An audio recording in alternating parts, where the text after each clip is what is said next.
صباح الخير. اهلا بيكم في مدينتي، منورنا.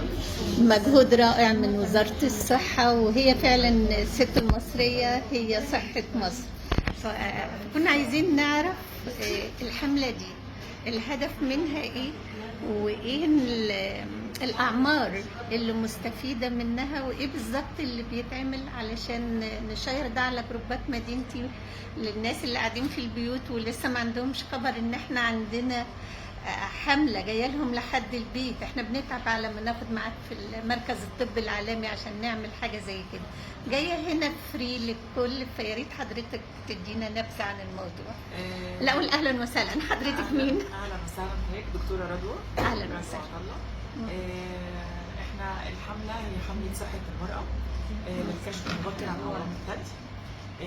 الحمله عباره عن هي في طبعا بيجي من وزاره الصحه بنكشف على اي حد فوق سن 18 سنه.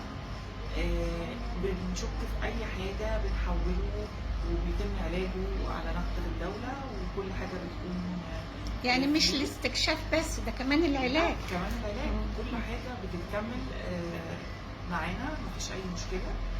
حضرتك اي حد تحت سن 18 سنه بيكون فقط توعيه. الدكتور بتقول له ازاي بالظبط يبدا يفحص نفسه او تفحص نفسها كل شهر، ازاي تطمن على نفسها، ازاي تاخد بالها من نفسها. واي حد فوق 18 سنه احنا موجودين تحت امركم. هي خاصة بالثدي أو الصدر. في الوقت ده احنا المبادره بتاعتنا خاصه باورام الثدي.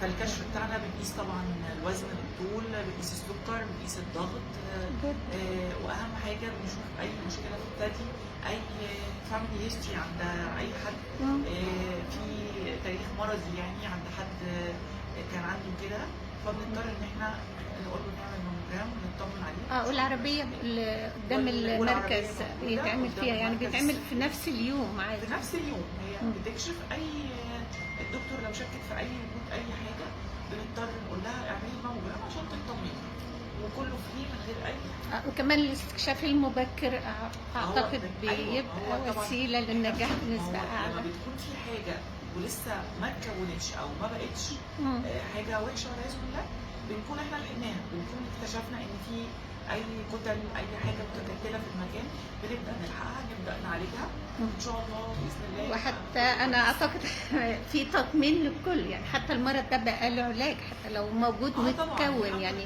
دلوقتي اورام الثدي تطورت جدا وبقت سهله وبقت الدنيا اسهل بكتير، والاكتشاف المبكر ليها افضل بكتير من ان حد يسيبها او يبقى مش واخد باله او مش فاهم فيها. ودلوقتي المبادره دي موجوده في كل مراكز الصحه، في الوزاره عاملاها في كل مكان فري من غير اي حاجه، مجانيه، علشان اي سيده في مصر تطمن على نفسها وتكتشف اي حاجه قبل ما السيدة المصرية وتد الخيمة، فالوتد حصل له حاجة البيت كله والدولة بتتهز. تعالوا ما تخافوش، الناس زي الفل، وجوه مستبشرة وجميلة وخدمة يعني فوق ال5 ستارز. أهلا وسهلا بيكم، وميرسي على تعبكم ومجهودكم. شكرا، مع السلامة.